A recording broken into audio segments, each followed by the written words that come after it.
안녕하세요. 저는 사연을 즐겨 듣는 30대 여자입니다. 사연을 듣기만 하다가 이렇게 사연을 보내려고 하니까 두근거리네요.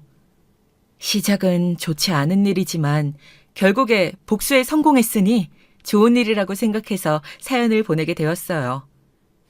저와 비슷한 상황에 놓인 분들께서 혹시나 희망을 버리지 말고 꼭 복수할 수 있도록 모두 좋아요와 구독 한 번씩 눌러주시고 들어주시면 감사하겠습니다.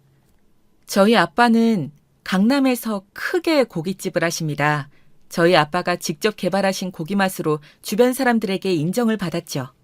그래서 사람들에게 소문이 났고 강남에서 저희 고깃집을 한 번도 안 와본 사람은 있어도 한 번만 오는 사람은 없을 정도로 그렇게 매니아층이 많은 고깃집이죠.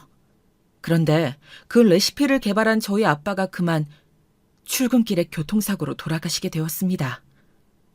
저는 결혼한 지 3년 차였고 남편 직장 때문에 아빠랑 멀리 떨어져 살고 있었습니다.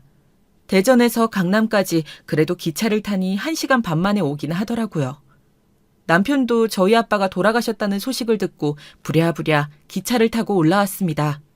차가 막히면 더 늦기 때문에 저는 이렇게 갑자기 저희 아빠가 제 곁을 떠나실 거라고는 정말 생각도 못했습니다.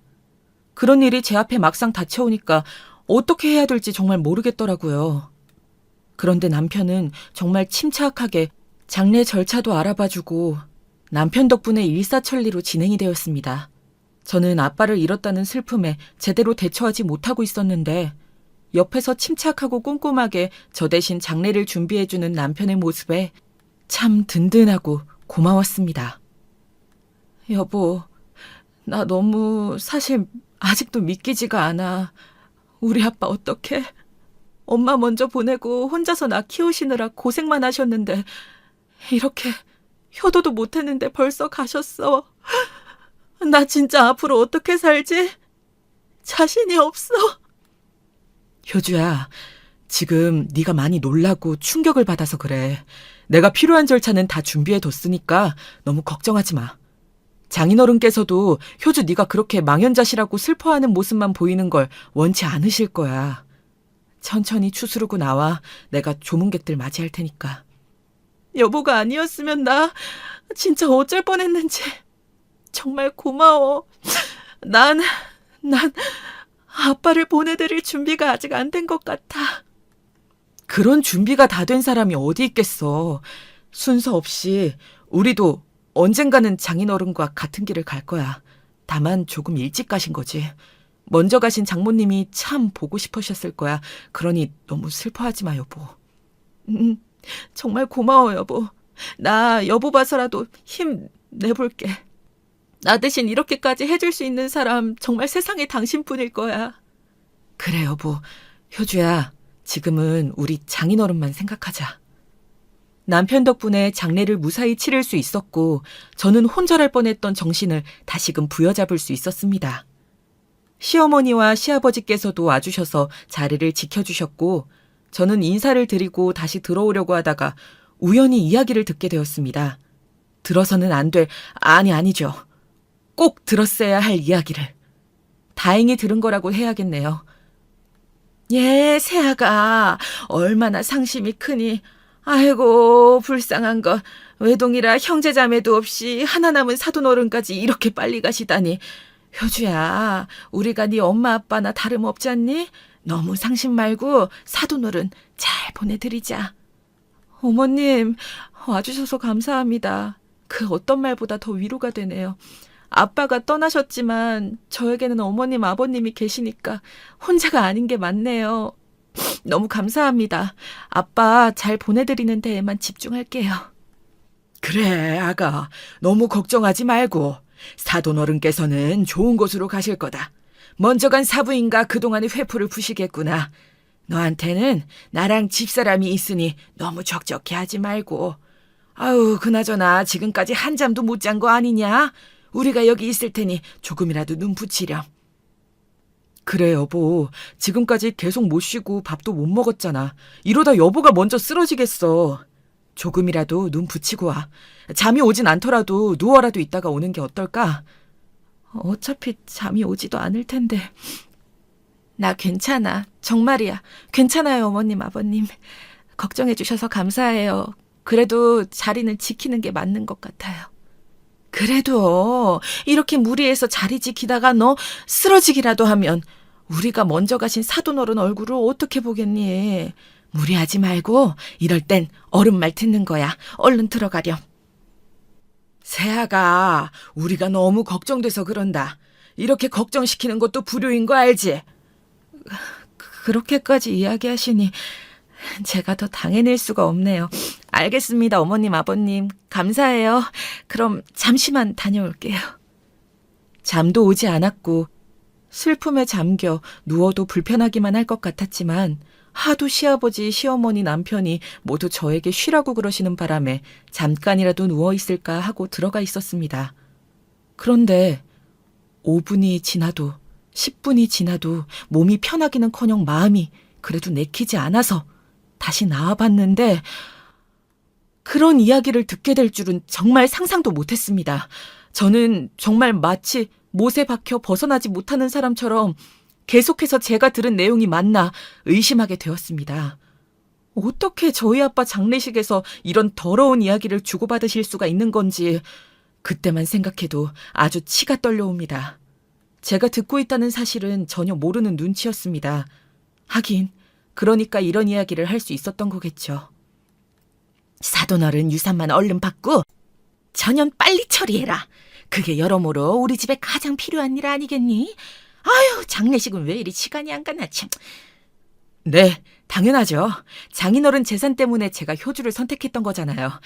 그나저나 저 완벽히 해낸 거겠죠? 저 사실 쫄려요, 엄마. 너는 누굴 닮아서 그렇게 간이 콩할 만하니? 하여간 지 아빠를 닮아가지고 그래서 우리가 계획에서 너희 아빠를 뺀 거잖니. 저 양반은 알았으면 난리를 칠 양반이지. 표정도 못 숨겨서 금방 들통날 테고.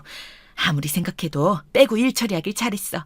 지금도 봐봐. 속도 좋지. 저러고 조문객이나 받고 있지 않냐? 그래도 아버지가 조문이라도 해주시니까 우리가 지금 이런 이야기를 맘 편히 할 수 있잖아요. 장인어른한테는 죄송한 일이지만 애초에 유산 노리고 결혼한 거였으니까 옳은 수순이라고 생각해야겠죠. 니네 형이 우리 집 재산만 그렇게 안 날려먹었어도 네 첫사랑이라는 연지랑 내가 진작 결혼 승낙했지. 니네 형이 날린 우리 집 재산 메꾸려면 이 방법밖에 없었잖니. 네가 다행히 효주를 잘 꼬셔서 망정이지 3년이면 많이 참았다.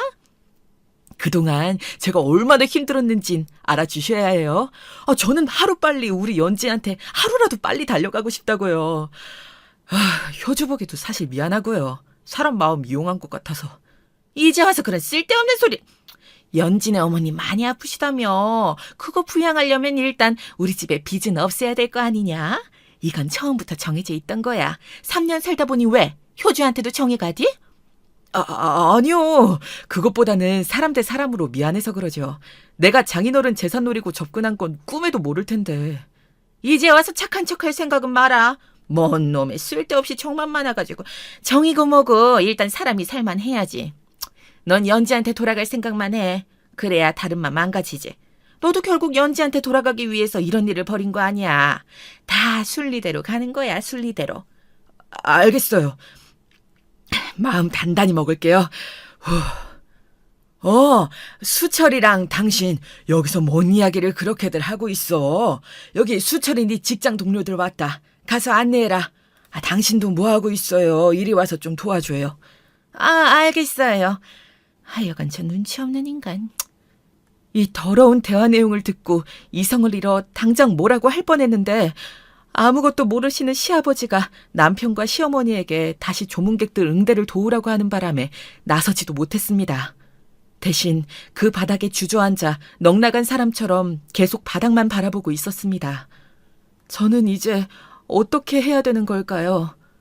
절 만나기 전 오래 만난 사람이 있다는 건 알고 있었지만 그 연지라는 여자에게 돌아가기 위해서 저랑 결혼했다니 무려 지금까지 3년 동안 절 속인 제 남편을 저는 용서할 수 없었습니다. 저를 철저하게 돈으로 보는 시어머니, 저의 친정아빠의 장례식에서 어떻게 이런 말들을 나눌 수 있는 건지 하늘이 무섭지도 않은 사람들이더군요. 여러분들께서 저라면 어떻게 하셨을 것 같나요? 당장 달려가 조문객들 앞에서 멱살을 잡았어야 할까요? 저는 너무 놀라서 그럴 힘도 나지를 않더라고요. 사람이 너무 놀라면 오히려 꼼짝달싹 못한다고 하잖아요. 저는 딱 그런 상황이었습니다. 저희 아빠는 정말 사고로 돌아가신 게 맞는 걸까요? 그것마저 의심이 되기 시작하더라고요. 대화 내용을 천천히 저는 다시 곱씹어보기 시작했습니다.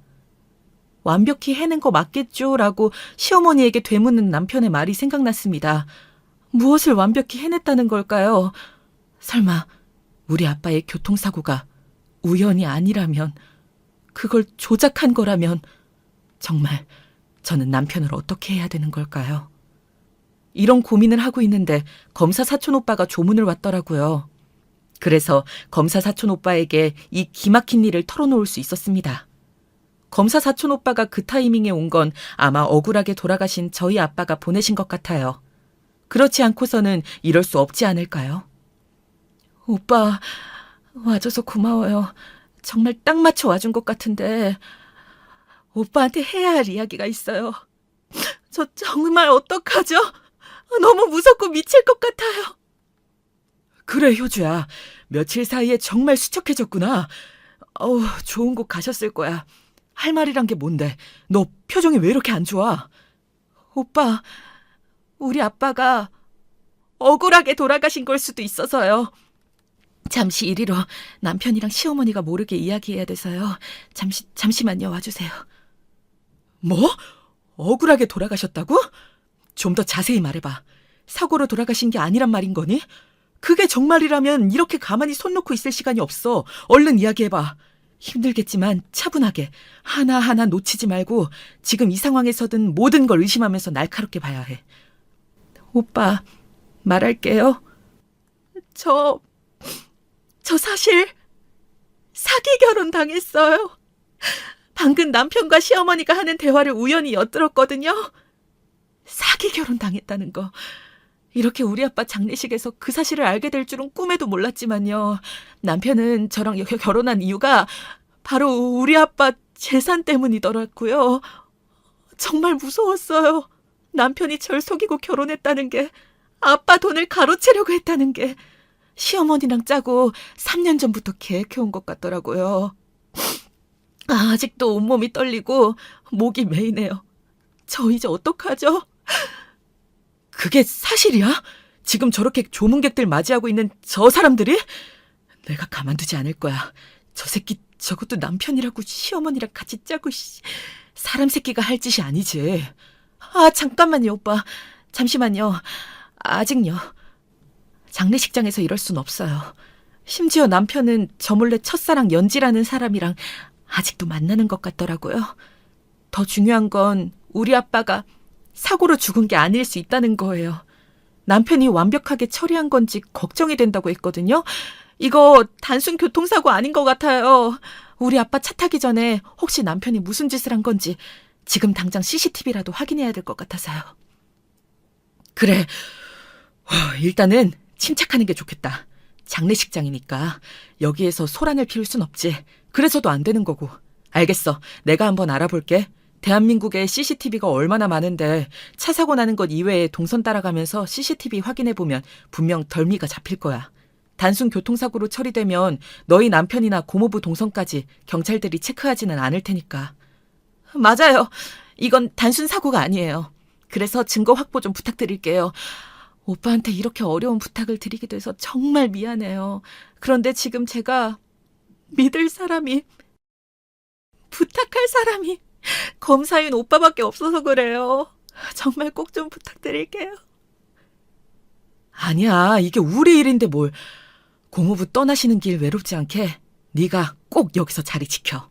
지금은 당장 너한테 어떻게 못할 거야. 정말 고모부가 단순한 교통사고로 돌아가신 게 아니라면 내가 내일이라도 당장 네 남편이랑 시어머니 수갑차게 해줄게. 조금만 기다려. 네, 고마워요, 오빠. 오빠만 믿고 있을게요. 사촌 오빠가 검사여서 정말 얼마나 다행이었는지 모릅니다. 바로 수사 들어가겠다고 이야기해주는데 정말 안심이 되었습니다. 제 옆에서 3년 동안 거짓말로 저를 구워 삶은 남편을 제대로 쳐다볼 자신이 없더라고요. 그래서 다시 쉬는 곳으로 돌아가서 쉬는 척을 했습니다. 제가 이야기를 들었다고 생각하고 혹시나 증거를 인멸하려고 하면 안 되는 거니까요. 악마 같은 무섭고 추악한 시어머니와 남편을 마주한다면 쌍욕이 한 바가지 나오는 걸 막을 수 없을 테니까요. 참고 또 참으면서 그렇게 그날 밤을 버텼습니다. 시아버지는 정말 아무것도 모르는 눈치던데 이런 파렴치한 짓을 시어머니랑 남편이 저지른 걸 알면 얼마나 충격이 크실까요? 듣자 하니 아주버님이 시댁의 재산을 모두 날려먹은 것 같던데 결혼 전이나 후에 저한테는 한마디도 없어서 전혀 몰랐던 이야기였습니다. 정말 명백한 사기가 아닌가요? 게다가 연지라는 그 여자는 대체 뭘까요? 왜 결혼한 사람을... 애초에 저를 선택한 게 돈 때문이라 3년간 남편을 기다린 여자쯤 되려나요. 다른 사람 눈에서 피눈물 나게 하고 과연 둘이 행복할 수 있을까요? 절대 아니겠죠. 제가 절대 그렇게 두지 않을 거니까요. 그렇게 칼 가는 심정으로 버틴 밤이 지나고 다음 날이 밝았습니다. 장례식장에 갑자기 형사분들이 들이닥쳐서 남편과 시어머니를 찾는 겁니다. 그래서 사촌 오빠가 단서를 제대로 잡았구나 싶었죠. 아니나 다를까 형사분들이 이런 말을 하시는 겁니다. 정말 저와 다른 조문객들이 경악할 광경이 펼쳐지게 되었죠. 눈앞에서 수갑을 차는 모습은 머리털 나고 정말 처음 봅니다. 아마 다른 조문객분들도 저와 마찬가지가 아니었을까요? 그곳도 다른 곳도 아니고 장례식장에서요. 철컥철컥 수갑 차는 소리가 들리고 형사님들께서 미란다의 원칙을 이야기하시더라고요. 드라마나 영화에서만 보던 모습을 실제로 보다니요. 이수철 씨 되십니까? 장인어른이신 장우범 씨 살인 교사 혐의로 체포합니다. 당신은 변호사를 선임할 수 있고 묵비권을 행사할 수 있습니다. 그리고 이수철 씨 어머니 양춘자 씨도 살인 교사 혐의로 함께 체포합니다. 역시 변호사를 선임할 수 있고 묵비권을 행사할 수 있습니다. 자, 끌고 가시죠. 네, 참 무서운 세상이네요, 장인어른. 사돈을 죽이다니. 끌고 가겠습니다. 자, 얼른 타세요. 형사님, 저를 체포하시는 건가요? 증거 있어요? 있냐고요? 이게 무슨... 아니, 난 아니에요. 안 죽였다고요. 살인 교사라니. 말도 안 돼요. 세아가. 형사님들 좀 말려봐라, 어? 증거가 있으니 이렇게 직접 체포하러 온 거 아니겠습니까? 조용히 서로 가시죠. 두 분 다 지금 하시는 말씀은 모두 법정에서 불리하게 작용할 수 있습니다. 결국 이게 진실이었구나. 여보가 어떻게... 우리 아빠를... 어머님이 어떻게 우리 아빠를 죽이실 수가 있으세요? 교통사고로 위장한 살인이었다니요? 말도 안 돼. 이게 어떻게 진실일 수가 있는 거죠? 저는 정말 저의 두 눈을 의심할 수밖에 없었습니다. 남편과 시어머니가 형사님들한테 끌려나가는 걸 지켜보고 있던 저는 뒤따라 나온 시아버지와 눈이 마주치며 어떻게 된 일이라고 묻는 시아버지께 아무 말도 할 수가 없었습니다. 저도 궁금하니까요. 어떻게 이 모든 일이 진실일 수 있는 걸까요? 때마침 검사 사촌 오빠가 와서 상황 설명을 해주더라고요. 세아가, 이게 대체 무슨 일이니?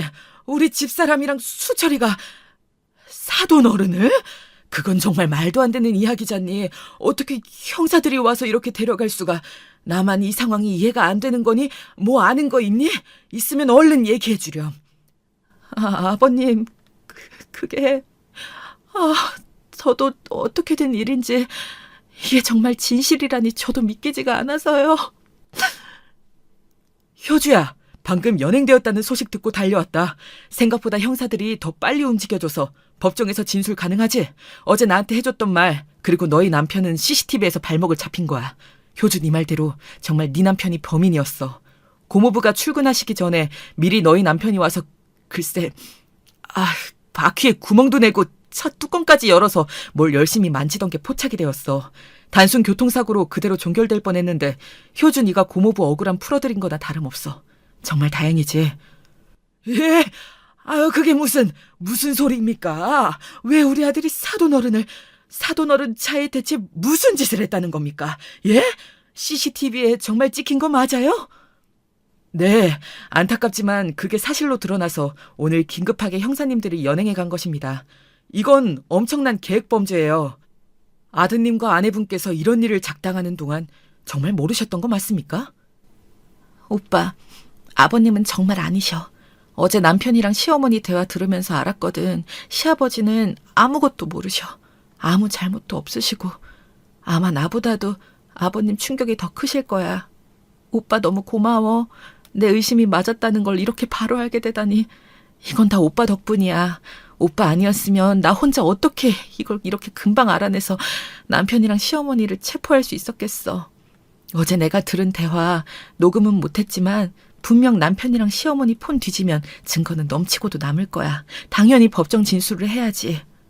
그럼 이 모든 게 정말 사실이라는 겁니까? 만니 세아가? 정말 면목이 없구나.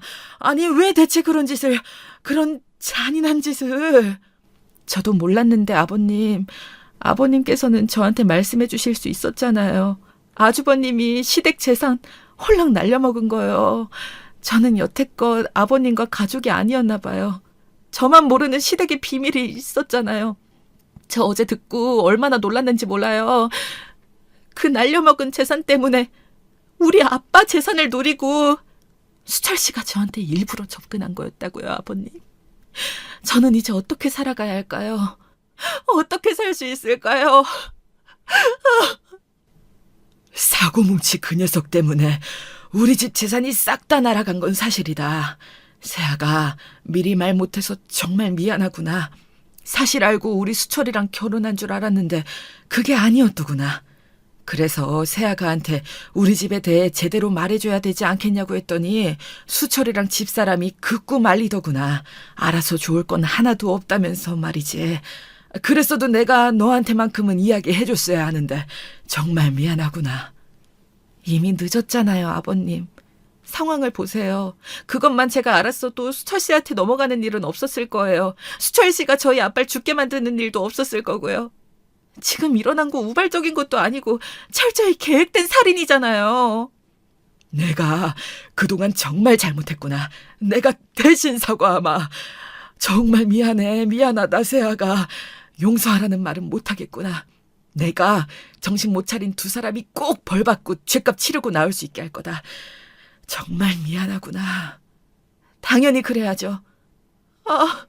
조금만 더 일찍 알았더라면 우리 아빠가 돌아가실 일도 없었을 텐데.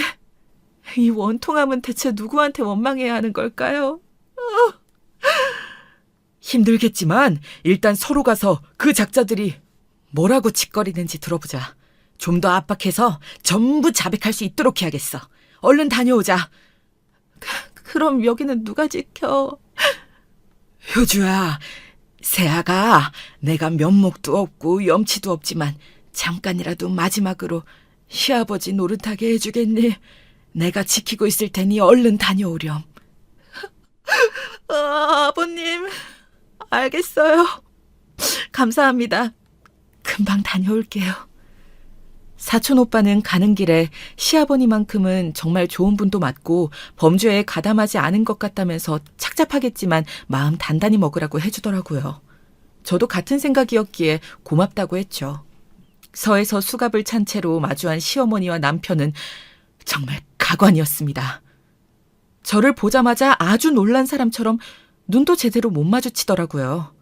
남편은 저에게 정말 미안하긴 했던 걸까요? 시어머니는 그렇게 보고만 있을 거냐면서 자기는 잘못하지 않았다고 계속 우기더라고요. 정말 사람이 어쩌면 그렇게 뻔뻔할 수가 있는지. 보고도 믿기지 않는 광경에 저는 더욱더 입을 열 수밖에 없었습니다. 이렇게 가만히 있으면 안 되는 거잖아요. 우리 아빠는 살아 돌아올 수 없는데 말이죠.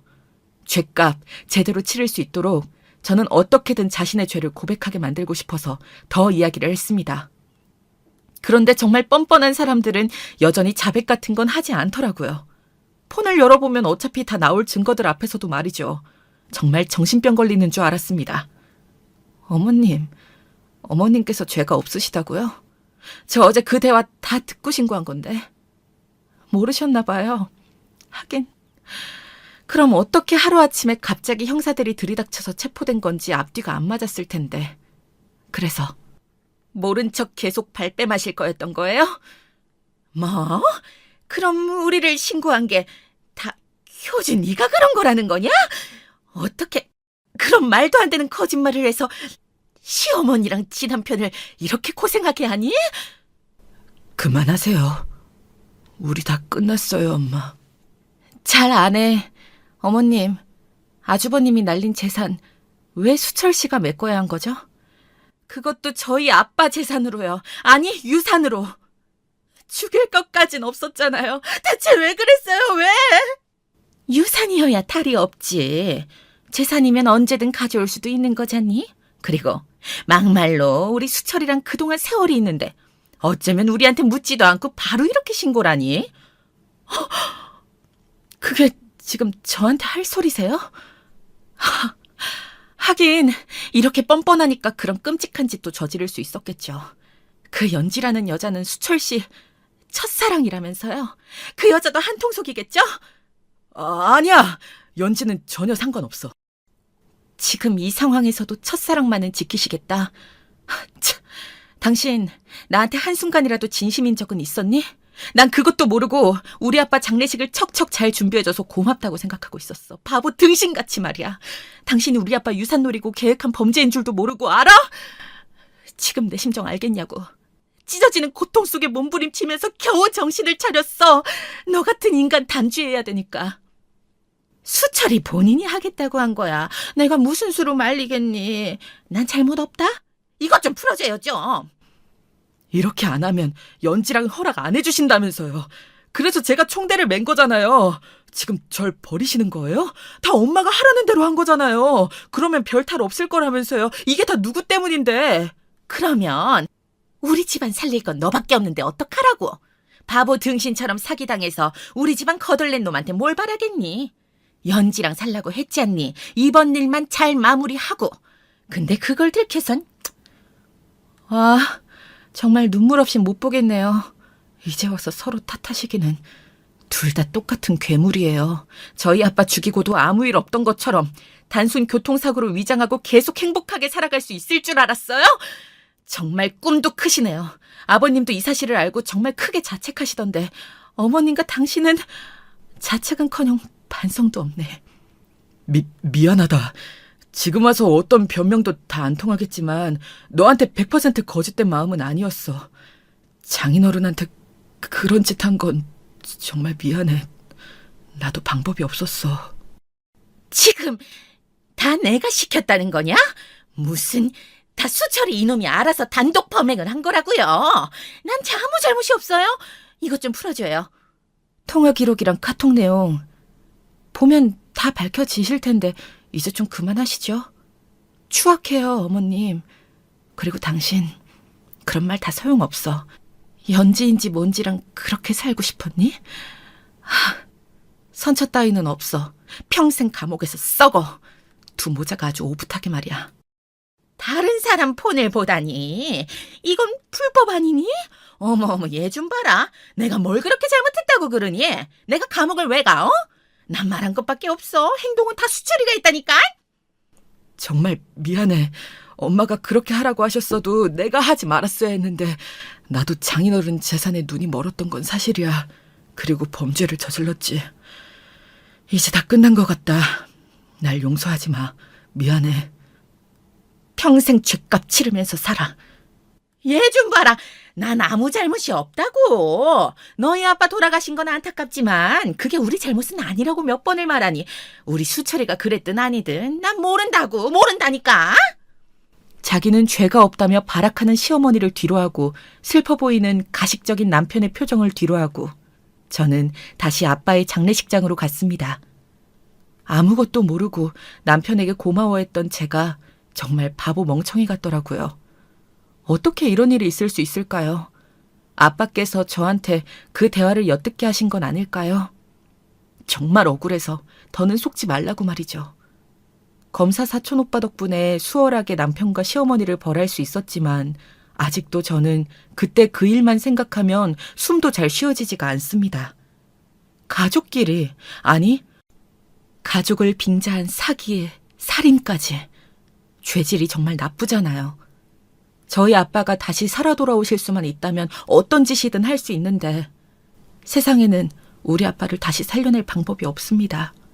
여러분이 저라면 어떻게 하실 건가요? 죄인들은 감방에 가서 죗값을 치르고 있습니다. 시아버지는 봉사단체에 들어가서 없는 듯 살고 있고요.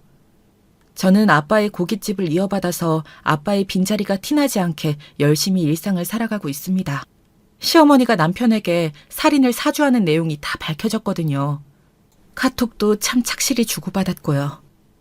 남편은 우리 아빠를 사고사로 위장하기 위해서 어떻게 계획하고 실행할지 낱낱이 시어머니한테 보고했거든요. 그 증거가 그대로 있는데 어떻게 끝까지 자기는 죄가 없다고 할 수가 있는지 뻔뻔한 시어머니에 또 한 번 놀라게 되었습니다. 저는 도저히 안 되겠어서 남편의 첫사랑이라는 연지라는 그 여자를 수소문했습니다. 수소문해서 찾아갔죠. 남편과 시어머니의 파렴치한 범죄와 본인 때문에 우리 아빠가 억울하게 돌아가셨다는 이야기를 하기 위해서였습니다. 죗값도 치르고 있고 그런 남자를 사랑한 것을 평생 후회하게 만들어주고 싶기 때문이었죠. 유현지 씨, 혹시 저 아시나요? 제가 이수철 씨랑 3년간 살았던 사람이거든요. 잘 알고 있어요. 저한테는 무슨 일로 찾아오신 거죠? 혹시 수철 씨한테 무슨 일 생긴 건가요? 저는 수철 씨한테 뭘 요구하거나 하진 않았어요. 뭘 묻고 싶으신 건진 잘 모르겠지만. 그걸 정말 몰라서 물어요? 정말 모르는 거야 아니면 모른 척 하는 거야. 이수철 씨랑 시어머니가 감방에 있는 거 정말 몰라요? 그럼 말해줘야겠네. 이수철, 살인자야. 그렇게 만든 사람은 바로 당신이고 알아요? 그래서 계속 연락이 안 되었던 거군요. 저는 정말 몰랐어요. 수철 씨가 아내분이랑 헤어지고 다시 올 때까지 기다려달라고 해서 그렇게만 하고 있었고, 저는 보시다시피 저희 아픈 엄마 간호하느라 한시도 허투루 쓸 수 없는 사람이라고요. 수철 씨 얘기하시러 온 거면 얼른 하고 가세요. 살인자라니. 아무리 화가 나셨어도 정말 무례하시네요. 생사람 잡는 것도 정도가 있는 거죠. 그리고 당신보다 제가 더 좋으니까 만날 수도 있는 거죠.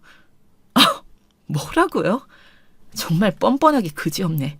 철판 제대로 깔았네요. 하긴 그러니까 불륜을 3년 동안이나 하셨겠지만 그래서 지금 자꾸 몰랐다고 하시는데 내가 그걸 믿을 것 같아요? 그리고 몰랐다고 계속 말하면 있던 죄가 없어진다고 생각하시는 건가요? 이수철이 당신 때문에 우리 아빠를 죽였는데 그것도 발뺌할 거예요? 그냥 모르면 끝이라고 말할 수 있어? 3년간 유부남이랑 그렇게 만난 건 아픈 엄마 앞에서 떳떳하시고. 여기 병원에서 이러시면 어떡해요. 나가서 이야기해요, 우리. 잘못했어요. 일단 나가요, 네? 제발, 제가 잘못했다고요. 아니요, 전혀요. 여기서 뻔뻔한 유현지 씨 민낯을 병원 사람들도 알아야죠. 그리고 이런 유현지 씨 어머님께서도 창피 좀 당하셔야 하고요. 딸이 유부남을 만나는 걸 알고도 가만히 놔둔 건 잘한 짓인가요? 네? 대답 좀 해보세요. 대답 좀 해보시라고요. 남의 병원에서 이러시는 건 정말 아니죠. 제가 잘못했다고요. 그러니까 제발 그만. 내 남편 이수철이 여기 있는 유현지 씨랑 3년 동안 바람을 피우고 바람 피운 걸로 모자라 둘이 살겠다고 우리 아빠를 죽였어요. 지금 감방에 가 있고요. 그런데 몰랐다고 발뺌을 하네요. 병원 사람들, 이리 좀 와보세요. 이런 년을 제가 그냥 가만히 두는 게 맞을까요? 드라마보다 더 드라마 같은 일이 바로 여기 지금 일어나고 있다고요. 그러자 병실에 있던 사람들이 수군거리면서 남편의 내연녀와 내연녀의 엄마를 욕하기 시작했습니다. 어떻게 그럴 수 있냐면서 말이죠. 세상이 말세라고 무서운 모녀였다면서요. 유부남이랑 불륜을 하게 두는 엄마가 어디 있냐면서 제정신이 아니라고. 그런 이야기들이 점차 소리가 높아졌고 남편의 내연녀는 병실을 뛰쳐나갔습니다. 견디기 힘들었겠죠. 그 모욕을 참기 힘들었겠죠. 그런데 그 정도 각오도 안 하고 유부남을 만나면 안 되는 거겠죠. 저는 온 병실을 돌아가며 저에게 있었던 일들을 모두 말하고 다녔습니다. 이 병원에서 더 있을 수 없게 만든 거죠. 남편의 내연녀가 사는 곳에도 찾아가 소문을 냈습니다. 제가 겪은 이 고통을 그대로는 아니더라도 어떻게든 느끼게 해줬어야 했으니까요. 이렇게라도 해야 했습니다. 안 그러면 정말 미칠 것 같았거든요. 여기 부녀회장님 되시죠? 저는 여러분들의 이웃인 유현지 씨 관련해서 드릴 말씀이 있어서 찾아왔습니다. 제 남편과 3년 동안 바람을 피운 불륜 여인 유연지 씨가 나 몰라라 하고 뻔뻔하게 잘 살고 있는 것 같아서 도저히 못 참겠어서 이렇게 찾아왔어요. 제발 제 사연 좀 들어봐 주세요. 멀쩡히 잘 살아계신 저희 아빠를 제 남편이 죽였거든요. 바로 유연지 그년 때문에요. 그런데 여전히 자기는 모르는 일이라고 발뺌을 하네요. 어쩌면 이렇게 뻔뻔할 수가 있죠? 그러자 남편의 내연녀와 한 동네에 사는 사람들이 수군거리기 시작했고 유연지 씨에 대한 여론은 급격하게 안 좋아졌어요. 이 동네에서도 살지 못하고 이사를 가게 되었죠. 당연히 그래야 하고요. 저는 이사를 간 곳까지 찾아내서 반드시 또 이 이야기를 전하려고 합니다. 피말려서 못 살게 굴 거예요. 그런 처절한 복수를 해서라도 남편과 내연녀 유연지 사이를 갈라놓을 생각이었죠. 이렇게 하고 나니 그래도 이전보다는 더 통쾌하고 속이 시원해지더라고요. 물론 죽은 우리 아빠가 다시 돌아올 수는 없지만 이 정도 복수는 당연히 해야 하는 거라고 생각합니다. 또 다른 더 좋은 방법의 복수가 있을까요? 좋은 아이디어가 있다면 댓글로 알려주세요. 참고하도록 하겠습니다. 그리고 남편의 수감 생활이 힘들도록 이 파렴치한 짓을 수감자들끼리도 알 수 있게 저희 검사 사촌 오빠의 힘을 조금 빌렸습니다. 같은 감방에서 소문이 다 나서 남편은 얻어 터지고 괴롭힘을 당하고 있다는 소식을 들었습니다. 정말 지옥 같은 감옥 생활을 하길, 절대 먼저 나오는 일이 없길 바라고 또 바라고 있습니다. 저는 아빠의 가게를 물려받아서 일을 하는 게 생각보다 더 잘 맞아서 이번에 가게를 더 확장할 준비를 하고 있습니다. 그동안 남편과 살면서 눈이 멀어 아빠와 아빠의 일에 많이 소홀했던 게 후회가 되더라고요. 제가 더 열심히 할수록 하늘에서 저희 아빠가 계속해서 응원해 주시고 계시겠죠? 그래서 그런 마음으로 더 열심히 노력하고 있습니다. 사촌 오빠는 너무 일만 하지 말고 정말 괜찮은 사람을 소개해 줄 테니 만나보라고 합니다. 만나게 해줄 사람도 사촌 오빠랑 같은 검사라고 하더군요. 하지만 지금은 아직 때가 아니라고 생각하고 저는 아빠의 고깃집을 더 키우는 데만 집중하고 있습니다. 저와 정말 인연이라면 제 마음이 다시 열릴 때 그때도 만날 수 있지 않을까요? 지금은 그저 아빠에게 그동안 못해드린 시간을 속죄하면서 살고 있어요. 여러분들, 제가 지금 잘하고 있는 거겠죠? 정말 괘씸한 시어머니도 감옥에서 제대로 벌받고 있을 거라고 저는 강하게 믿고 있습니다. 그래야 맞는 거잖아요. 그래야 이 세상이 공정한 것이겠죠. 여러분, 저의 이야기를 들으시면서 어떤 생각들이 스쳐가셨나요? 저는 아직도 저희 아빠 장례식장에서 들었던 남편과 시어머니의 이야기만 생각하면 밥도 넘어가지 않습니다. 제가 그때 그 대화를 들었기에 지금의 상황이 펼쳐졌다고 생각합니다.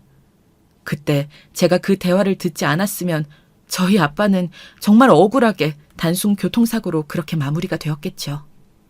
제가 유심히 그 대화를 듣고 의심하지 않았다면, 검사 사촌 오빠가 도와주지 않았다면 이렇게까지 사건이 깔끔하게 마무리되긴 어려웠을 거라고 생각합니다. 그래서 여러분께도 이렇게 말씀드리고 싶네요. 의심할 건 하라고요. 그렇게 조언해드리고 싶습니다. 의심은 여러분들께서 성장하고 발전하는 지름길이 될 수 있습니다. 우리는 모두 완벽하지 않습니다. 때로는 우리가 믿는 것이 틀렸을 수도 있습니다. 그러나 우리가 그것을 인정하고 문제를 인식하고 해결책을 찾으려는 노력을 기울인다면 우리는 더 나은 결정을 내릴 수 있을 것입니다. 의심은 또한 여러분들께서 더 많은 정보를 얻을 수 있도록 도와줍니다. 여러분들이 의심하고 더 많은 정보를 수집하면 여러분들은 더 나은 결정을 내릴 수 있기 때문입니다. 이를 위해서는 질문을 하고 조사를 하고 자료를 모으는 것이 필요합니다. 저야 검사 사촌 오빠가 공권력을 이용해 바로 사건을 위한 조사와 자료를 수집해 주었지만 그게 안 되는 상황이라면 신고부터 하고 증거도 모으고 정보도 모아야 할 테니까요. 더 나아가 의심은 우리가 우리 삶을 주체적으로 살 수 있도록 도와준다고 생각합니다. 내 삶에서는 더욱 강력한 리더가 될 수 있도록 도와준달까요? 우리는 모두 처음부터 모든 것을 알지는 않습니다. 때로는 혼자서 문제를 해결해야 할 때도 있습니다.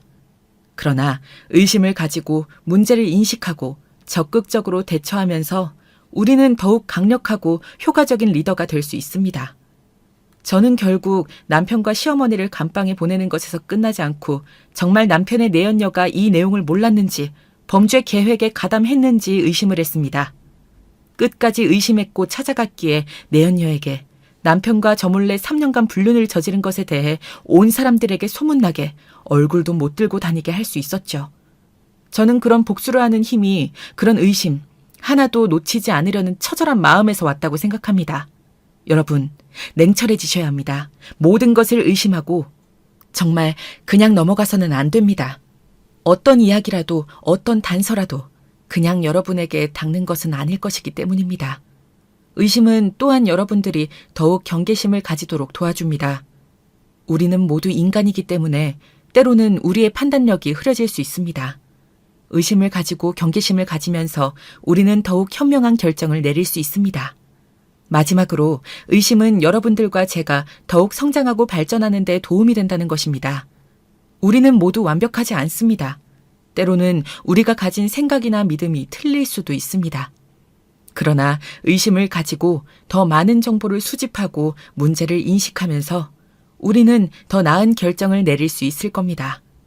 결국 의심은 저와 여러분들이 더 나은 결정을 내리고 더욱 성장하고 발전하는 데 도움을 줄 수 있는 능력입니다. 우리는 모두 완벽하지 않기 때문에 의심을 가지면서 더 나은 결정을 내리도록 노력하십시오. 저의 사연이 여러분들에게 이런 복수도 가능하다는 것도 알려드리면서 또 정의가 있다는 것을, 정의가 노력하면 승리할 수도 있다는 것을, 작은 것도 그냥 지나치지 않고 의심하면 길이 열린다는 것을 꼭 말씀드리고 싶습니다. 길고 긴 사연 들어주셔서 너무 감사드립니다. 제게 더 좋은 복수 방법이 있거나 한다면 댓글로 남겨주세요. 저의 행보를 응원한다는 댓글도 달아주시면 정말 큰 힘이 될 것 같아요. 여러분들께서 저라면 어떻게 하셨을지도 한번 들어보고 싶고요. 이렇게 사연을 통해 여러분들과 잠시라도 연결될 수 있어서 행복했습니다. 감사합니다. 모두 좋은 한 주 보내시고요. 사연 들어주셔서 감사합니다. 안녕하세요. 저는 40대 초반을 갓 넘긴 여성입니다. 흔히 결혼은 지옥이라는 말이 있던가요? 결혼 전엔 그 말을 결코 믿지 않았었는데 이제는 무엇을 의미하는지 알게 되었네요. 천국과 지옥으로 갔던 제 파란만장한 결혼 생활 이야기. 허심탄회하게 들려드릴까 합니다. 부디 끝까지 들어주셨으면 좋겠어요. 저는 현재 지방에서 작은 카페를 운영하고 있어요. 카페를 운영한 진 10년 정도 되었는데 남편을 만난 것은 바로 카페를 시작했을 당시였습니다. 초보 사장으로서 이리 뛰고 저리 뛰며 바쁘게 하루하루를 보내고 있던 시기였죠. 내 힘으로 자금을 모아 30대 초반엔 꼭 나만의 카페를 열겠다는 빛나는 포부를 가지고 열었지만 실제 운영하는 건 생각만큼 쉽지 않아 매일매일 고생길이었어요. 그런데 그때 당시 남편이 저희 카페가 있는 건물에 작은 회사에 다니고 있었어요. 보통 그 회사에 다니시는 분들은 1층에 있는 저희 카페를 자주 애용하곤 했기에 처음엔 남편도 그중 한 사람일 거라고 생각했죠. 왜냐하면 유난히 저희 카페를 자주 찾았거든요. 그런데 어느 날 갑자기 대시를 하더라고요. 카페 냅킨에 자기 전화번호를 쓴 후 그것을 조심스레 제 쪽으로 밀더니 남자친구 없으시다면 연락주세요 하고 말한 후 쏜살같이 도망갔습니다. 다 큰 성인 남자가 귓불까지 빨개져 더듬더듬 말하는 모습이 얼마나 웃기고 한편으론 얼마나 귀여웠는지 모릅니다. 저는 그 모습에 반해 남편에게 바로 연락을 취하게 되었고 그렇게 알콩달콩한 연애를 시작하게 되었어요. 카페가 완전히 자리 잡는 1년 동안 남편은 다방면에서 저를 도와주었어요. 바쁜데 어떻게 왔어요? 혼자 마감하느라 외롭잖아요. 같이 하면 좋죠. 남편의 회사가 당시 바로 위층이었기 때문에 퇴근 후에도 카페에서 저를 기다리다 마감할 때 같이 마감 정리를 한다든지 하는 식으로 도와주었는데 그땐 그게 그렇게 고마웠어요. 저 사람도 회사 업무에 치여 고단하고 힘들 텐데 그럼에도 늘 제 일이라면 두 손 걷고 나서는 모습이 너무 듬직해 보였거든요. 그렇게 사람의 한 단면만을 보고 저는 2년 정도 연애 후 남편과 바로 결혼 이야기를 나누게 되었어요. 그리고 그때 드디어 남편의 시부모님도 남편도 저희 부모님을 뵙게 되었죠. 이때 남편의 부모님, 특히 시어머니는 제가 생각했던 분위기와는 완전히 달랐는데요. 저희 집 재산 수준이나 이런 것들에 무척 관심이 많으시더라고요. 시어머니가 유독 반응한 부분은 저희 부모님이 시골에 사신다는 점이었습니다. 아니, 그러니까 부모님이 시골 깡촌에 사신다고? 깡촌은 아니고요. 그게 그 말이지 뭐니? 난 듣도 보도 못한 이름인데 어머머 세상에 어떻게 그런 곳에 사신다니 불편하지도 않으신가? 근데 시골 그런 구석에 사신다면 돈 나올 구석은 없겠구나. 너 결혼할 때 돈 얼마 갖고 올 거니? 친정에서 얼마나 지원해 주신대니? 네? 사람이 너무 당황스러우면 오히려 할 말을 멈추고 되묻게 되더라고요. 대놓고 얼마 지원해 줄 거냐 묻는 말에 저는 제가 모아놓은 자금의 1,000 정도 보태주신다고 솔직하게 말씀드렸습니다. 그랬더니 바로 시어머니 표정이 험악해지더라고요. 그러면서 혼잣말로 다 들리게 중얼중얼 거리시더라고요. 이거 큰일 났네, 큰일 났어. 카페도 문이 쬐끄만해서 근근히 먹고 사는 수준이겠더만. 내 아들 등골 휘어지겠네, 휘어지겠어. 아유, 이제 와서 반대할 수도 없고 말이야. 집이 그래도 좀 살아야 봐줄만 할 텐데. 시댁이 뛰어나게 부유하다면야 저도 할 말이 없겠어요. 그런데 시댁은 그저 서울에 사는 평범한 중산층 가정이었어요. 시어머니는 작은 사업체를 운영하시는 시아버지 옆에서 평생을 가정주부로 사신 분이셨고요. 그러니 저도 슬슬 화가 나더라고요. 어머님, 초면에 말씀이 너무 지나치신 것 같은데요. 엄마, 왜 이래 정말. 내가 이러지 말라고 그랬잖아. 그만해. 며느리 앉혀두고 뭐 하는 거야. 정말 쪽팔려 죽겠네. 가자, 지연아. 남편이 거의 저를 강제로 끌고 나가다시피 하지 않았다면 아마 제가 시어머니와 한판 붙었을지도 모르겠는데요. 그만큼 너무 놀라고 당황스러워 이런 시어머니가 현실에 존재할 수 있는지 한참을 곰곰이 생각해봐야 했답니다. 사실상 시어머니 이야기는 오늘 사연의 하이라이트나 다름없으니 이 이야기는 기회가 된다면 나중에 자세히 들려드리는 걸로 하고요. 먼저 결혼 전 진행되었던 상견례부터 말씀드릴게요. 저희 엄마와 아빠는 당시 시골에서 시부모님께서 직접 서울에 잡아놓은 상견례 장소까지 차를 몰고 올라오셨어요. 아무래도 장기간 운전을 한지라 엄마와 아빠 모두 피곤하신 상태였을 텐데도 첫째 딸 시집 보낸다 생각하니 그저 떨리는 마음뿐이라며 저를 다독여 주셨어요. 딸만 둘 있는 저희 집에서 제가 처음 시집을 가는 거였거든요. 엄마는 너무 긴장을 해서 그런지 곱게 하신 화장마저 살짝 들뜨셨더라고요. 그런데 그런 엄마와 아빠의 얼굴을 처음 본 시어머니의 첫마디가 너무나 무례했습니다. 아니, 안색이 왜 그러세요? 하얗게 질린 게 꼭 달걀 귀신 같으시네. 설마 서울까지 직접 운전해 오셨어요? 이런 날에 돈 아끼지 마시고 택시라도 잡으시지. 아이고. 단순히 걱정이라기보단 정도가 지나친 말이었는데요. 찌푸러지는 제 인상과는 달리 엄마는 당황해하지 않으시고 오히려 여유로운 미소로 화답하셨어요. 저희가 어제 너무 떨려서 잠을 설쳤더니 안색이 좀 그런가 봐요. 걱정 감사합니다, 사부인. 그나저나 우리 지연이를 이런 좋은 집안에 시집 보내게 돼서 너무 마음이 놓이네요. 사부인은 지연이 말 맞다나 너무 고우세요. 굽긴요. 쭈글쭈글해져서 영 보기 싫은 외모인데요.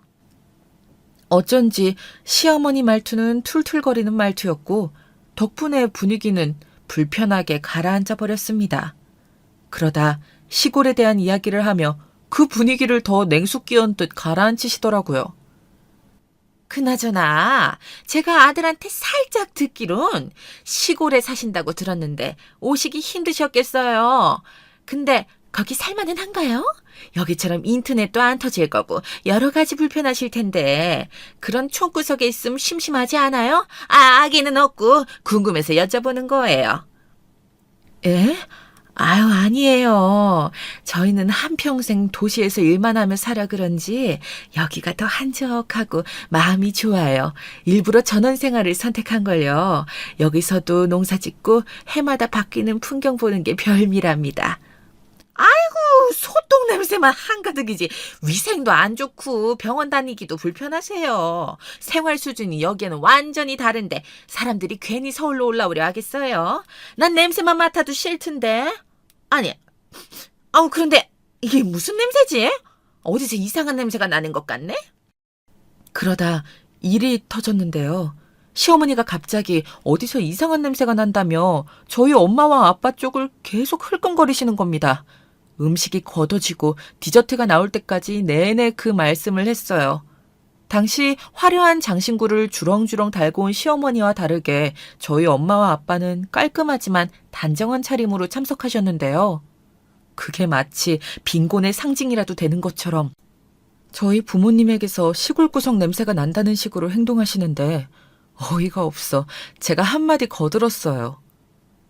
어머님, 아무 냄새도 안 나는데 자꾸 무슨 말씀이세요?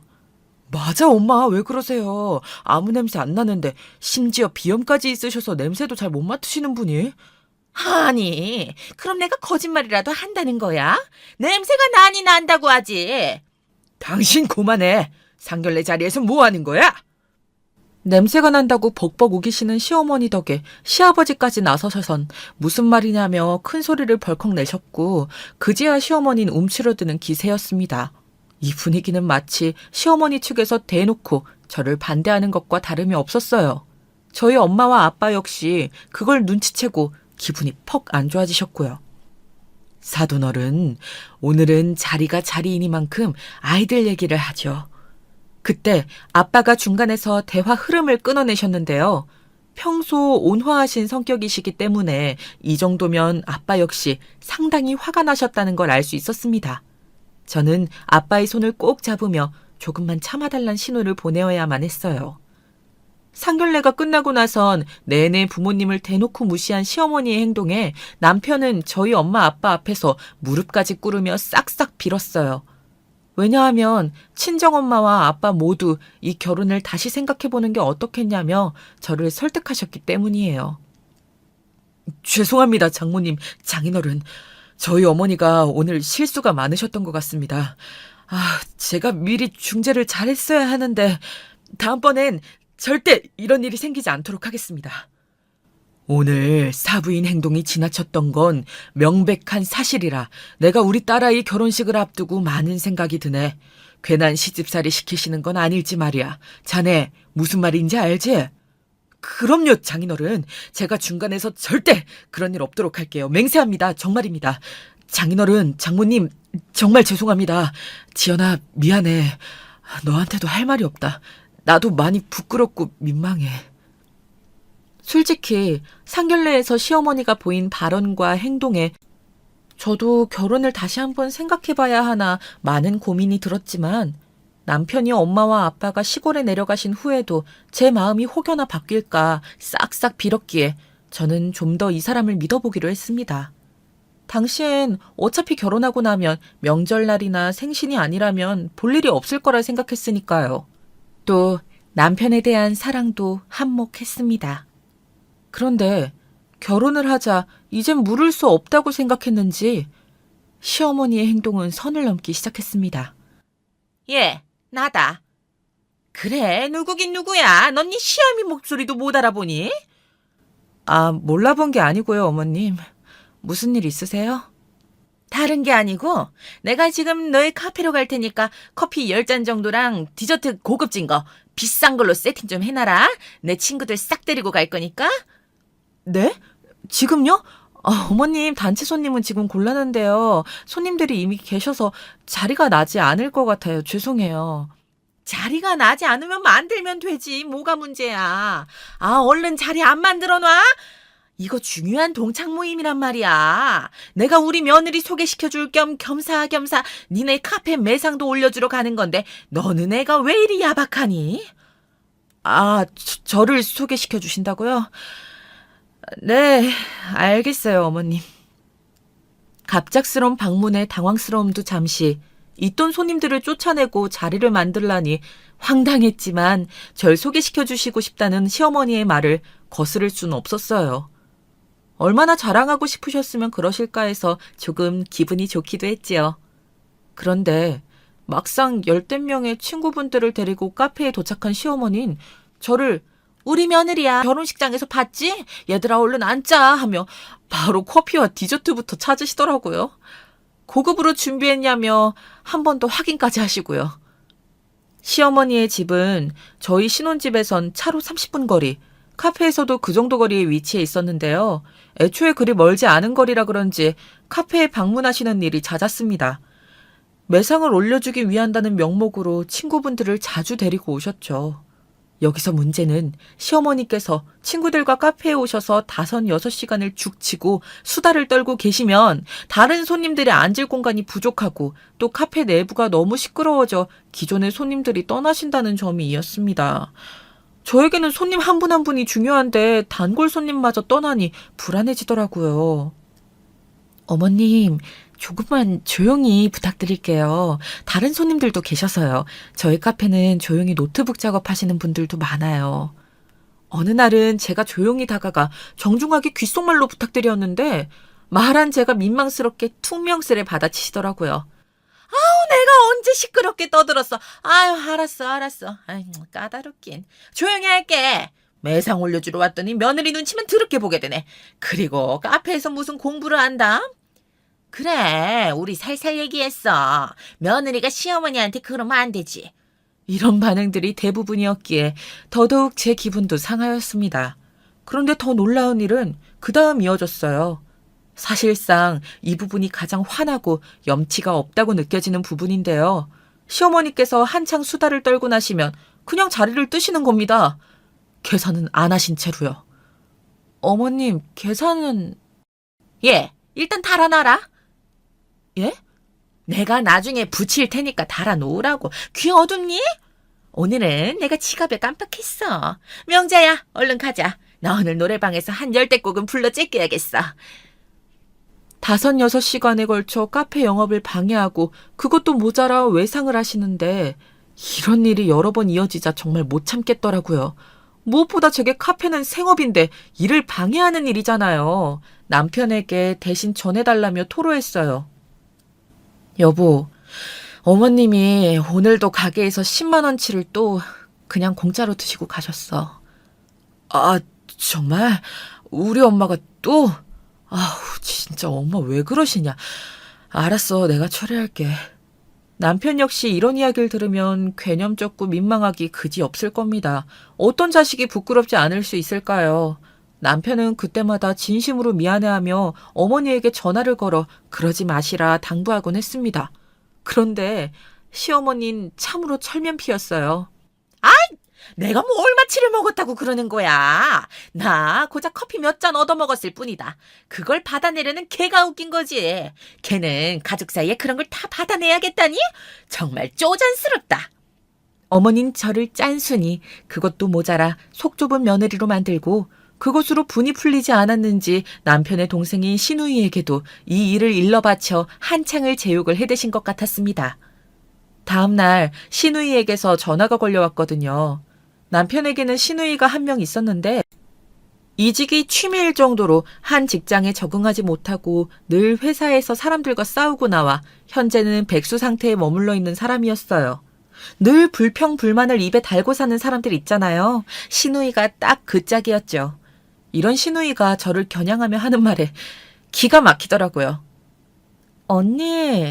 언니도 참 대단해요. 아니, 우리 엄마가 친구들이랑 콧바람 좀 쐴 겸 일부러 먼 언니 가게 찾아가는 건데 그게 그렇게 속상했어요? 엄마가 언니 자랑도 하고 싶고 하니까 찾아가는 거지. 언니 속 좁게 살지 마요. 그러다 벌 받아요. 아가씨, 말 가려하세요. 지금 누구 보고 벌 받는다는 거예요? 거기까지만 했어도 화가 났을 텐데 다음 날 시어머니는 보란 듯이 또 제 가게에 찾아왔더군요. 이번에는 말도 없이요. 예, 자리 좀 내라. 10석 이상. 오늘은 인상 구기지 말고 있으라. 게다가 그날은 다른 곳에서 도시락을 싸우신 건지 냄새가 심한 주먹밥과 김밥을 주섬주섬 대놓고 드시는데 말려도 소용이 없었어요. 그리고 마지막으로 그 쓰레기들을 그대로 테이블 위에 올려놓고 나가려 하시더라고요. 이번엔 안 되겠다 싶어서 말씀드렸습니다. 더 이상 외상은 불가하니 일단 지금껏 드신 음식과 커피값의 일부만이라도 정산해달라고 말입니다. 그런데 마침 뒤에 있던 어머님 친구분이 무슨 일이냐며 다가오신 거예요. 시어머니는 그게 너무 창피하셨는지 입술을 꾹 깨물고 부르르 떨더니 제 얼굴을 향해 카드를 집어 던지셨어요. 너 아주 대단하다 대단해. 이 속 좁은 것 같으니라고. 다른 며느리들은 용돈이나 명품 선물을 주지 못해 안달인데 너는 이런 거에 부득부득 돈까지 받아내려 하니? 웃긴 건 시어머니가 나가시고 카드를 긁으니 잔액 부족으로 떴다는 겁니다. 어처구니가 없어 혼자 마구 웃음이 나올 지경이더라고요. 그리고 그날 카페에서 퇴근해 집으로 들어갔는데 어쩐지 분위기가 어두웠어요. 남편의 얼굴이 먼저 보였는데 약간 불안한 얼굴로 다리를 덜덜 떨고 있었고 그 옆에는 팔짱을 끼고 TV를 노려보고 계시는 시어머니가 앉아 있었습니다. 역시나 예상대로 시어머니는 한판 붙을 기세로 저를 부르셨습니다. 어머님 오셨어요? 너 여기 좀 앉아봐라.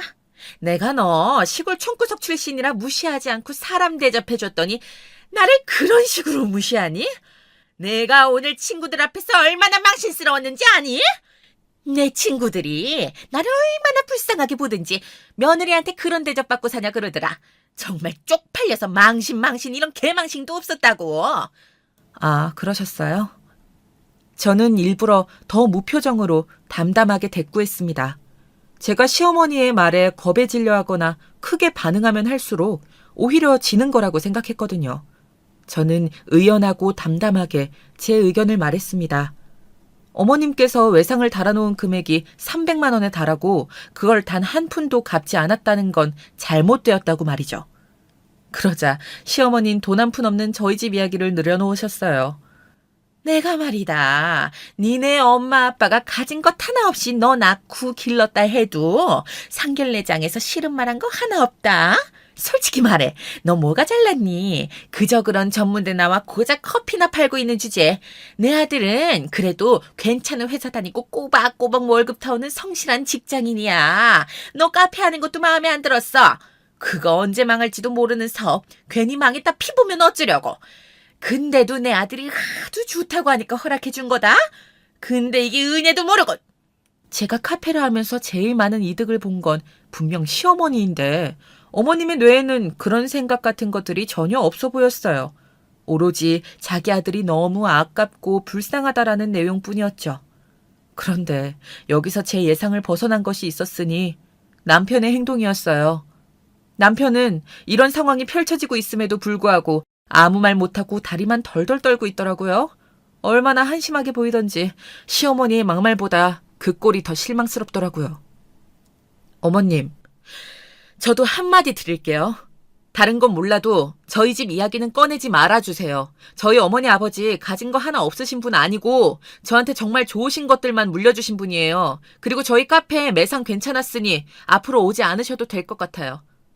아까 카드 잔액 부족으로 떴으니 그것도 계산해 주시고요. 부탁드립니다, 어머님. 뭐야? 시어머니는 약간 당황하셨는지 말씀을 흐리셨습니다. 그러다 이내 자기도 지지 않겠다는 듯 한마디를 꺼내셨는데 놀랍게도 시어머니가 꺼낸 카드는 상상치 못한 가게 개업이었어요. 네가 아주 네 굴을 파는구나. 내가 여기 대로변 있지? 거기에 아주 큰 소고기 식당을 열기로 했다. 아마 사람이 빠글빠글할 거다. 안 봐도 뻔하지. 나 사는 곳이 돈 꽤나 있는 사람들이 많이 사는 동네잖니? 그런 사람들은 돼지 안 먹고 소 먹거든. 비싸도 소가 최고지. 근데 이 식당 사업이 잘 되면 누구한테 가겠니? 내 아들한테 갈 거야. 그러니까 니네 부모한테 배운 것처럼 촌스럽게 굴지 말고 줄을 잘 서란 말이야. 아무리 지 부모한테 배운 게 없어도 그렇지 어디서 따박따박 말대꾸라고 앉아있어? 참으로 유치했습니다. 외상값 계산해달랬더니 가게 개업할 거라며 그 가게 받으려면 자기한테 잘하라니 거기다 마지막에 덧붙인 저희 부모님에 대한 모욕은 너무나 치욕스러웠어요. 어머님, 아무리 그래도 부모님 운운하는 건 좀 아니지 않나요? 저희 부모님 관련된 발언부터 취소해주세요. 취소 안 해주시면 저 더 이상 어머님 얼굴 못 볼 것 같아요. 이게 미쳤나? 내가 뭘 잘못했다고 취소를 해? 취소해주세요. 저기 여보도 그만, 너무 감정적인 것 같아. 그리고 엄마, 그건 엄마가 심했어. 왜 갑자기 장모님 장인어른 얘기를 꺼내? 엄마, 아무튼 개업 준비하느라 바쁠 테니까 얼른 가보셔. 가자. 저와 시어머니의 갈등이 팽팽해지자 남편은 이 중간에서 눈치를 보며 시어머니의 손을 덥석 잡아 밖으로 내끌었습니다. 하지만 저는 나가는 시어머니에게 입금부터 해달라는 말로 팽팽히 맞섰어요. 결국 시어머니가 제 머리채를 잡으려 들자 남편이 가로막고 시어머니까지 오신 이후에야 정리가 되기 시작했습니다. 다행히 시아버진 공정하셨습니다. 상황을 들어보시더니 혀를 쯧쯧 차시더라고요. 당신이 그간 며느리 가게에서 외상한 건 갚어. 이 사람이 뻔뻔해도 정도가 있지 이게 먹튀가 아니고 뭐야. 아니, 내가 무슨 먹튀래. 난 그냥 모임을 가진 거예요. 내가 며느리한테 그 정도 호의도 못 받아요? 먹튀. 시어머니의 행위를 정확하게 지칭하는 단어였습니다. 저는 시어머니를 똑바로 쳐다보며 다시금 사과를 요구했고 사과를 해주시지 않는다면 며느리의 호의는커녕 며느리로서 시댁을 찾아갈 일도 없을 거라 말했습니다.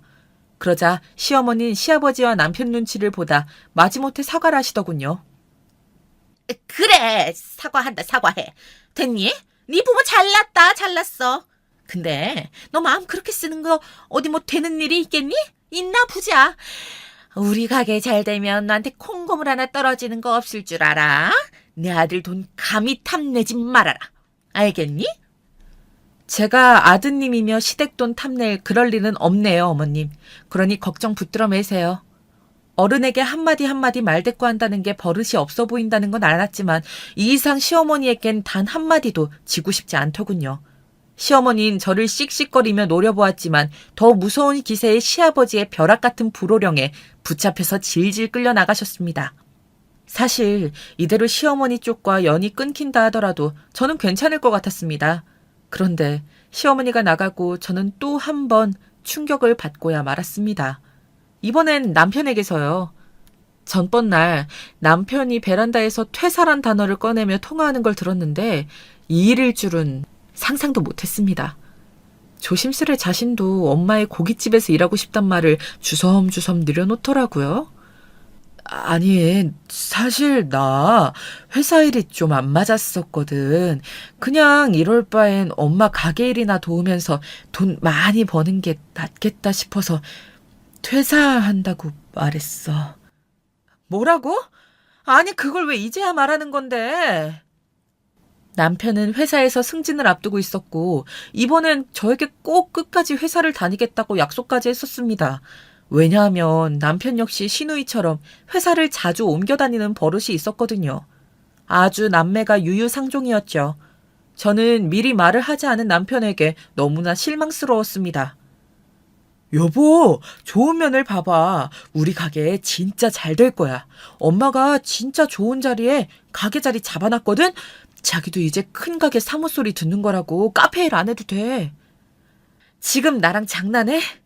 어머님이랑 이 지경까지 왔는데 어머님 덕을 보라고?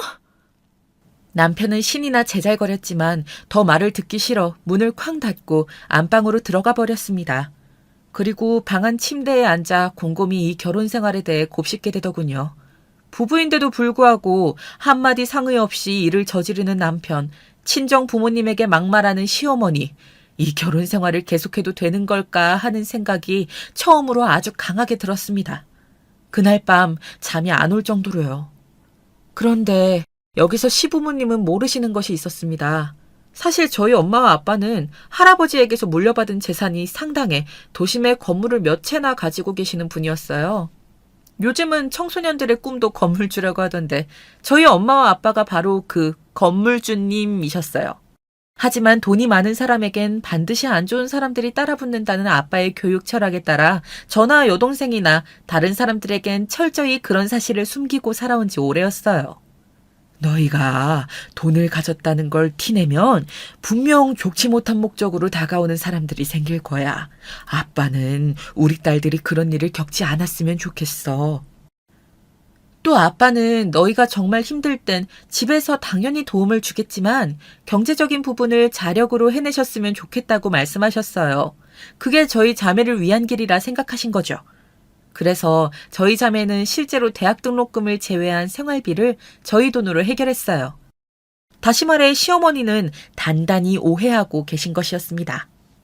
그러니 저런 막말도 거침없이 쏟아낼 수 있는 것이었죠.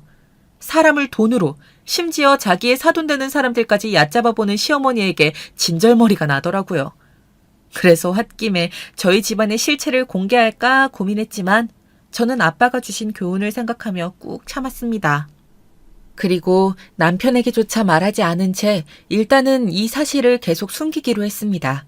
분명 언젠가 한 번은 시어머니의 코를 납작하게 만들 일이 있을 거라 생각했거든요. 훗날 저의 선견지명이 어떻게 관통했는진 조금 이따 말씀드릴게요. 아무쪼록 시어머니의 가게 개업 이후 남편은 시어머니 가게로 출근을 하게 되었습니다. 개업발이란 게 있는 건지 소고기 가게는 잘 되는 것 같아 보였습니다. 원래라면 시어머니가 저에게 카페 끝나고 나와 가게 일을 도우라 재촉했겠지만 그럴 수가 없었어요. 그 사이 저희 집안엔 두 가지 일이 생겼는데요. 바로 제가 임신을 하게 된 것이 그 첫 번째였어요. 임신 초기였기 때문에 무리한 식당 일은 할 수가 없었죠. 전 내심 시어머니와 마주치지 않아 기뻤습니다. 그리고 집안에 생긴 두 번째 일은 엄마께서 허리가 원래 안 좋으셨는데 농사일을 하시면서 더 안 좋아지셨는지 치료를 받기 위해 서울로 올라오신 것이었어요. 당연히 서울에 있는 병원에 다니시기 위해 여기 머무르셔야 했고요. 아니야, 김서방이 불편하지. 나는 그냥 호텔이나 이런 곳에 머무르면 돼. 엄마, 그게 무슨 말이야. 내가 오랜만에 온 엄마도 제대로 내 집에서 대접 못 해줘요? 동생도 지방에 살고 엄마를 호텔에 가시게 하는 건 내가 마음이 불편해.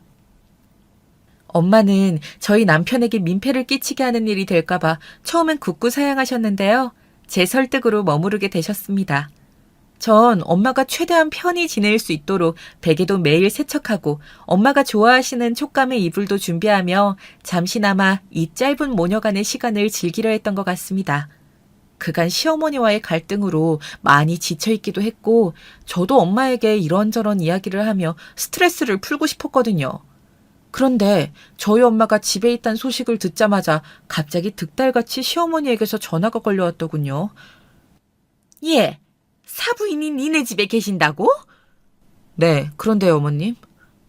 이때부터 이미 불길한 예감이 들기 시작했어요. 너네 엄마라는 호칭이 사부인으로 바뀌고 시어머니의 말투가 무척이나 나긋했거든요. 역시나 시어머니는 당황스러운 말씀을 하시더군요. 마치 저와의 냉전은 모두 싹 잊은 것처럼 아주 뻔뻔하게 말입니다. 잘됐다. 그럼 저기 내가 아주 급한 일이 있어서 말이야. 사부인을 잠깐 빌려도 될까? 그게 무슨 말씀이세요?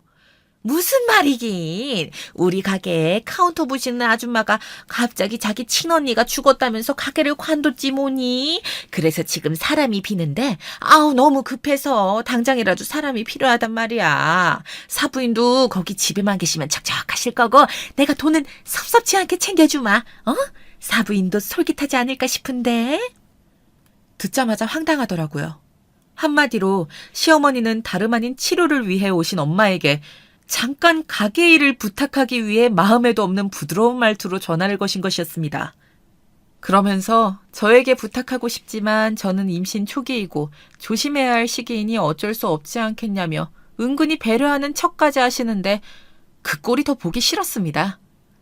이런 제안일수록 단칼에 더 거절해야겠다는 생각이 들어 엄마 허리가 안 좋아서 당분간 쉬시는 게 좋을 것 같아요. 아무래도 가게 일까지 보시는 건 무리예요. 힘드시겠지만 사람을 구해보세요, 어머님 하고 전화를 끊었습니다. 그런데 전화가 끊어진 걸 모른 건지 시어머니와 시누이가 나누는 대화가 수학이 넘어 들려오더라고요. 아니, 지금 이 언니 뭐라는 거야? 엄마한테 하는 말투가 왜 이렇게 삐딱해? 시어머니한테 이래도 되는 거야? 진짜 기막혀. 아유, 그러니까 말이다. 기껏 시골 구석에 처박혀 있는 사람 생각해서 이런 일자리 제안해줬으면 고마운 줄 알아야지. 하여튼 못 배운 사람들이 원래 저런다. 세상에 어떻게 이런 헌담을 늘어놓을 수가 있을까요? 순간 너무 울컥하더라고요. 저는 전화기를 들어 욱하는 마음에 버럭 소리를 내지르려 했습니다. 그런데 그때 엄마가 다가와 무슨 일이냐 물으셨고 저는 겨우 마음을 가라앉히며 시어머니가 이런 제안을 하셨다고 말했습니다. 그런데 엄마는 잠시 생각하는 듯한 눈치이시더니 자신이 그 식당 일을 대신 보겠다고 하시더라고요. 엄마, 치료도 안 끝났는데 그게 무슨 말이야? 아, 싫어. 절대 안 돼. 안 끝나긴 다 끝났어. 애초에 너 얼굴 볼 겸 핑계 삼아 겸사겸사 올라온 거야. 임신했으니 마음도 싱숭생숭할 거고 네가 엄마 보고 싶을까 봐. 그러니 걱정하지 마. 엄마는 자신이 그 식당 일을 도우시겠다고 계속 고집하시더라고요. 제가 마지못해 시어머니와 이러저러한 일이 있었고 그래서 더더욱 시어머니 가게 일은 돕고 싶지 않다고 말했지만 엄마는 은은한 미소까지 지으시며 자기에게 맡겨달라고 하시더라고요. 아마도 딸 자식 시집살이 당하는 걸 알았으니 시어머니와 친해져서 풀어보시려고 그러시는 것 같았습니다. 그렇게 엄마는 시어머니의 가게로 나가게 되셨습니다. 저는 엄마가 행여나 시어머니에게 안 좋은 일이라도 당할까 조마조마한 마음뿐이었어요. 그래서 남편에게 미리 당부까지 해놓았습니다. 여보, 우리 엄마 옆에서 잘 챙겨줘야 해, 알았지? 당신만 믿는다.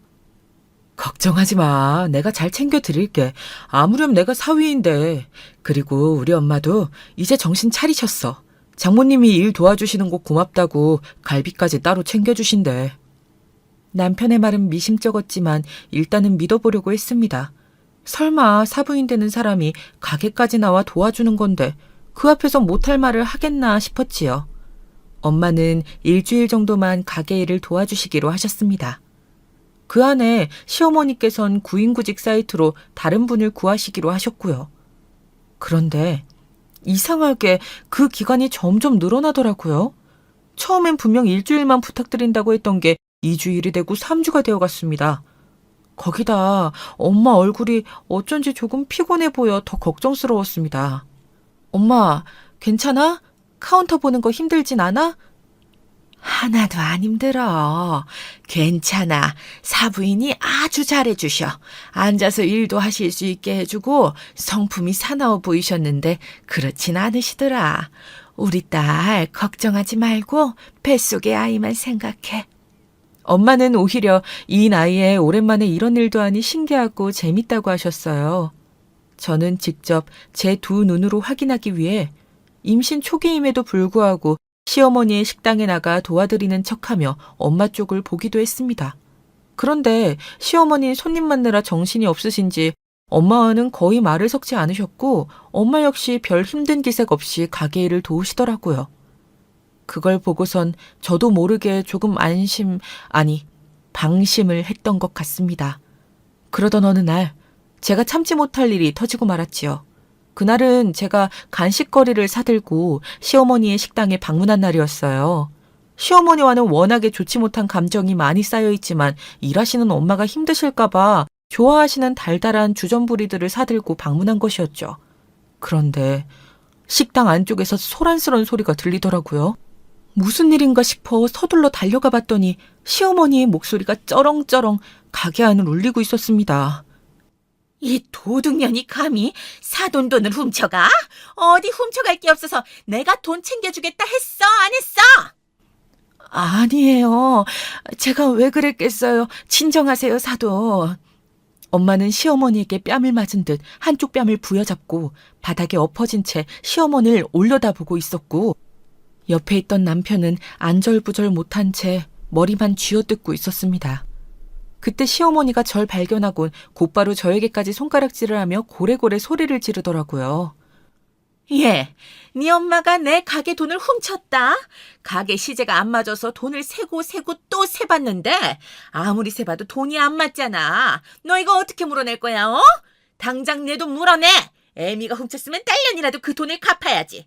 시어머니는 이럴 줄 알았다면서 배운 게 없는 촌구석 사람들을 사돈이랍시고 믿고 쓴 게 자기 잘못이라는 말도 서슴지 않았습니다. 제 입에서 고운 말이 나가지 않았습니다. 너무 화가 나 손이 벌벌 떨리고 차갑게 마음을 가라앉히려 했지만 소용이 없더군요. 왜 저희 엄마 의심하세요? 증거 있어요? 증거가 없긴 왜 없어? 네 엄마 말고 카운터 본 사람이 또 있니? 너 카페에서 내가 공짜로 커피 먹는다고 돈 내놓으라고 했을 때부터 알아봤다. 돈이면 혈안이 되어 있더니 네 엄마도 아주 너랑 똑같아. 집구석이 전부 돈에 눈이 멀었어. 이제 보니 집안 내력이었구나. 그때 시어머니의 말을 듣는 순간 눈물을 흘리며 훔치지 않았다고 하시는 엄마와 아무 행동도 못하고 있는 남편이 겹쳐 들어오며 눈이 돌아갔습니다. 저는 곧바로 시어머니 보는 앞에서 일을 저질러 버렸습니다. 바로 남편 머리채를 잡고 소리친 것이죠. 네 엄마 교육 똑바로 시켜 죽기 전에! 그리고 내가 증거 잡아낼 거야. 만약에 저희 엄마가 훔치지 않았다는 게 입증되면 어머님도 각오하셔야 할 거예요. 저게? 내가 지금 네 엄마 112에 신고 안 해주는 것만으로도 감사해야 할 판에 정신이 나갔나? 저는 시어머니의 모든 말을 무시한 채 엄마를 끌고 정신없이 가게 밖으로 나왔습니다. 오직 딸을 생각해 가게에서 열심히 일했을 엄마를 생각하니 가슴이 더 아파왔습니다. 심지어 시어머니의 만행은 이게 끝이 아니었어요. 엄마는 저를 생각해 말하지 못했던 것들을 그제야 하나씩 털어놓으셨어요. 시어머니가 손님들 보기 좋게 항상 웃고 있으라고 한 것, 조금이라도 표정이 굳어있거나 힘든 기색을 내비추면 와서 웃으라고 소리를 지른 것, 거기다 이 사실을 저에게 이야기하면 임신한 딸 이혼시킬 거라고 입단속 잘하라는 경고까지 했다고 합니다. 저는 너무 화가 나 엉엉 울며 아빠에게 전화해 이 일을 털어놓았습니다. 뭐? 네 엄마가 그런 일을 당했다고? 이런 정신이 썩어도 한창 썩어 문드러진 것들. 당장 서울로 올라가마. 아빠는 바로 서울로 올라오셨고 저희는 집안에 모여 무거운 분위기 속에서 한참을 침묵하고 있었어요. 그 누구도 쉽사리 입을 뗄 수 없을 만큼 무겁고 심각했어요. 전 엄마에게 깊은 죄책감을 느끼고 있었고요. 그런데 그때 엄마가 이런 말씀을 하시더라고요. 네 시어머니 이상한 게 한두 가지가 아니었어. 밤에 네 남편까지 일부러 일찍 퇴근시키고 친구들을 가게로 부르더라고. 그리고 무슨 짓거리를 하는진 모르겠지만 다음날 가보면 아주 식당이 엉망이었다. 그러면서 나한텐 절대 바깥 사돈한테 말하지 말라고 그러더라고. 어? 친구들을 부르셨다고? 가게로? 그때 불현듯 전에 남편이 말해주었던 시어머니에 대한 추문이 스쳐 지나갔어요. 시어머니께서 예전에 한창 친구들끼리 하는 내기 도박을 즐겼다는 이야기가요. 어느 날 시아버지가 우연히 그걸 알아채어 그만두지 않으면 이혼이란 얘기에 겨우겨우 그만두셨다고 했죠. 하지만 한번 도박을 시작하면 영원히 끊지 못한단 말이 있죠. 시제가 맞지 않는 것과 시어머니가 대놓고 저희 엄마를 도둑으로 몰아가신 데엔 이유가 있을 게 분명했습니다. 자신이 가게 돈을 빼돌려놓고 일을 저지른 게 뻔했어요. 여기까진 제 추측이었지만 확실한 증거가 필요했어요. 언니, 내가 도와줄게. 엄마가 그런 일 당했다는 거 들었어. 우리 집 돈 많아서 좋은 게 뭐야? 이럴 때 써야지. 가게 CCTV는 언니 시어머니가 아마 다 지웠을 것 같아. 일단 내가 아는 사람 통해 손 써볼게. 손을 내밀어준 건 동생이었어요. 동생은 자신이 아는 업체를 통해 증거를 잡겠다고 했고 저희 가족은 간절히 그날을 기다렸어요. 그리고 동생이 건넨 USB를 확인한 결과 생각보다 더 추악하고 기막힌 광경에 허탈한 웃음이 나올 지경이었죠. 시어머니가 저희 엄마를 내쫓고 난 이후 식당에서 벌어진 일들을 촬영하고 녹음한 USB였는데요. 저는 캡처본을 촬영하여 곧장 식당으로 향했습니다. 가는 내내 웃음이 절로 지어지더라고요. 먼저 미리 찍어놓은 영상 캡처본들을 시아버지 앞에 보여드렸습니다. 시아버진 보시자마자 같이 온 저희 엄마와 아빠를 향해 털썩 무릎을 꿇으셨어요. 이거 죄송해서 어떡합니까? 저희 집사람이 아주 큰 무례를 저질렀네요. 정말 죄송합니다. 사부인에게 어떻게 정신적 피해 보상을 해드려야 할지. 시아버지의 진심 어린 사과에 엄마와 아빠는 정중하게 모르신 일이니 시부의 잘못이 아니라고 말씀하셨어요. 저 역시 시아버지께선 지금껏 저에게 악의 없이 대하신 걸 알기에 용서해드렸습니다. 그런데 호랑이도 제 말하면 온다고 때마침 경쾌한 풍경 소리가 들리더니 남편과 함께 시어머니가 가게에 도착했더라고요. 시어머니는 벌컥 화를 내더군요. 이 도둑년들이 여기가 어디라고 찾아와? 얘, 너 내 아들이랑 이혼은 각오하고 온 거지? 네가 아무리 내 손주를 뵀다 해도 나는 도둑년 딸이랑은 절대 상종 못한다. 시모는 적반하장으로 이혼을 강요하고 나섰습니다. 같이 온 남편 역시 멀뚱멀뚱 지켜보고 있더라고요. 저런 걸 데리고 지금껏 결혼 생활을 유지했다니 천추의 한이었어요. 전 시모에게 바로 반격을 해드렸습니다. 준비한 자료들을 몽땅 공개하면서 말입니다. 가게에서 남자 끼고 내기 도박하고 즐거우셨겠어요. 뭐야? 이미 시어머니는 뭔가 걸렸다고 생각했는지 당황한 티가 역력했습니다. 그런 시어머니에게 전 불 꺼진 가게에서 내기 도박을 하는 시어머니 모습이 담긴 사진들을 보여주었어요. 안색이 하얗게 질리는 걸 보니 저절로 미소가 지어지더군요. 남편 역시 이게 뭐냐며 입술을 파르르 떨며 체험말 쳐다보더군요. 시어머니는 입을 꾹 다물 뿐 아무 말도 하지 못했습니다. 여기서 끝이 아니에요. 제가 좀 더 정확한 증거를 가져왔거든요. 기대하셔도 좋아요.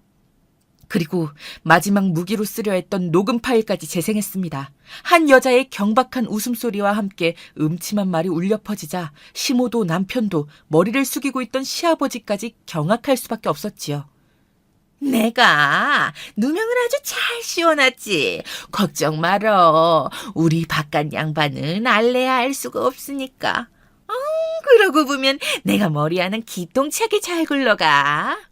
역시 누나가 최고야. 누나, 이 가게 잘 되면 앞으로도 나한테 용돈 맨날 줄 거지? 그럼 당연하지. 용돈 정도에 내가 매달 팍팍 주고도 남어. 나만 믿어. 나머지 녹취 내용이 더 남아있지만 차마 여기 쓰기에도 추악한 내용입니다. 알고 보니 시어머니는 내기 도박도 모자라 누가 봐도 꽃뱀인 남자와 놀아나고 있었고 남자에게 돈을 빼돌린 것을 들키지 않기 위해 저희 엄마를 도둑으로 몰아간 것이었어요. 그 험한 말을 하면서 말입니다.